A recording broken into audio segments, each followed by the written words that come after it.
ശബരിമല സ്വർണ്ണ കവർച്ചയുമായി ബന്ധപ്പെട്ടുള്ള വാർത്തകളിലേക്ക് പിറ്റുവോ വിശ്വാസ്.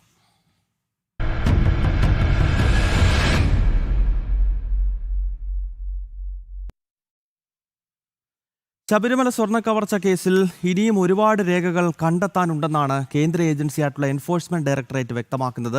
ഈ കേസ് ഏറ്റെടുത്തതോടുകൂടി സ്പെഷ്യൽ ഇൻവെസ്റ്റിഗേഷൻ ടീം ഇതുവരെ കണ്ടെത്തിയ രേഖകളെല്ലാം ഒരിക്കൽ കൂടി പരിശോധിക്കാൻ ഒരുങ്ങുകയാണ്. പ്രത്യേകിച്ച് മുൻ ദേവസ്വം ബോർഡ് പ്രസിഡന്റും CPM-ന്റെ നേതാവും മുൻ MLA യുമൊക്കെയായ A. പത്മകുമാറിന്റെ ആറന്മുളയിലെ വസതിയിൽ നിന്നും SIT പിടിച്ചെടുത്ത രേഖകൾ ഉൾപ്പെടെയാണ് എൻഫോഴ്സ്മെന്റ് ഡയറക്ടറേറ്റ് ഇനിയും പരിശോധിക്കാൻ പോകുന്നത്. ഈ നിർണായക വാർത്തയുടെ വിശദാംശങ്ങളുമായി കൊച്ചിയിൽ നിന്നും രേഷ്മ ബാബു ആണ് ചേരുന്നത്. രേഷ്മ, ഈ സംസ്ഥാന സർക്കാർ ആദ്യം മുതൽ തന്നെ എൻഫോഴ്സ്മെന്റ് ഡയറക്ടറേറ്റ് ഈ സ്വർണ്ണ കവർച്ചാ കേസ് ഏറ്റെടുക്കേണ്ടതില്ല എന്ന നിലപാട് കൈക്കൊള്ളുകയായിരുന്നു.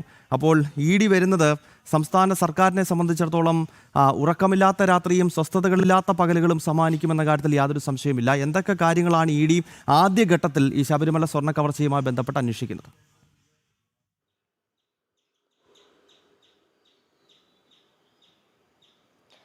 ഗൗതം, സംസ്ഥാന സർക്കാരിനെ സംബന്ധിച്ച് വരുന്നത് വലിയ ബുദ്ധിമുട്ടുണ്ടാക്കുന്ന ഒരു കാര്യം തന്നെയാണ്. അതവർ കോടതിയിലടക്കം പ്രോസിക്യൂഷന്റെ ഭാഗം, അതായത് സംസ്ഥാന സർക്കാരിന്റെ അപേക്ഷകൻ എന്നുള്ള രീതിയിൽ വ്യക്തമാക്കുകയും ചെയ്തിരുന്നു. പക്ഷേ കോടതിയുടെ ഇടപെടലിന്റെ അടിസ്ഥാനത്തിലാണ് ഈ ഒരു അന്വേഷണത്തിലേക്ക് കടക്കുന്നത്.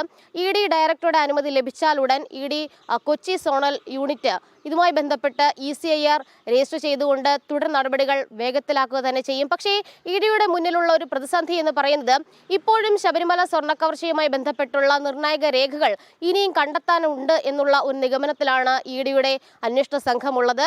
ECIR രജിസ്റ്റർ ചെയ്തതിനു ശേഷം ഈ സാമ്പത്തിക ഇടപാടുകൾ സംബന്ധിച്ച് പ്രതികളായിട്ടുള്ള ആളുകളുടെ സാമ്പത്തിക ഇടപാടുകൾ, സാമ്പത്തിക സ്രോതസ്സുകൾ, മറ്റ് വിവരങ്ങൾ ഇതൊക്കെ തന്നെ തേടിക്കൊണ്ടുള്ള ഒരു പ്രാഥമിക അന്വേഷണത്തിലേക്കായിരിക്കും എൻഫോഴ്സ്മെന്റ് ഡയറക്ടറേറ്റ് കടക്കുക. അത് മാത്രമല്ല, പ്രതികളായ ആളുകളുടെ മാത്രമല്ല, അന്വേഷണ പരിധിയിലുള്ള മുഴുവൻ പേരുടെയും ഈ സാമ്പത്തിക ക്രയവിക്രയങ്ങൾ അത് സംബന്ധിച്ചുള്ള രേഖകൾ, തെളിവുകൾ ശേഖരിക്കും.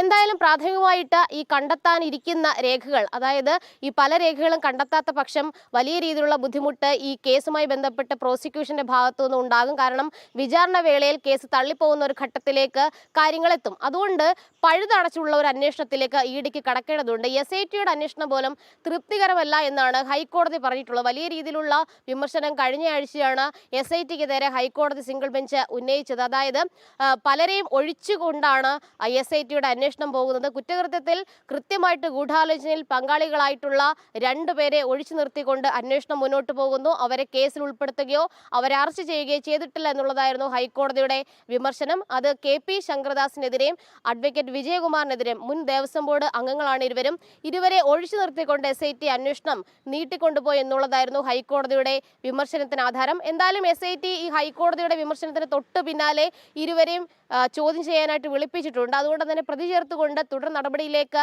കടക്കുക തന്നെ ചെയ്യും. അതുകൊണ്ടാണ് ഈ SITയുടെ ആ പഴുതുകളിൽ നിന്ന് പഴുതുകൾ മാറ്റിക്കൊണ്ട് ഒരു അന്വേഷണത്തിലേക്ക് കടക്കുക. ഈ സാമ്പത്തിക ഇടപാടുകൾ എന്ന് പറയുമ്പോൾ മുൻ ദേവസ്വം ബോർഡ് പ്രസിഡന്റായിട്ടുള്ള പത്മകുമാറിന്റെ വീട്ടിൽ നിന്ന് ചില രേഖകൾ, സാമ്പത്തിക ക്രയവിക്രയങ്ങൾ സംബന്ധിച്ചുള്ള രേഖകൾ SIT സംഘം പിടിച്ചെടുത്തിരുന്നു.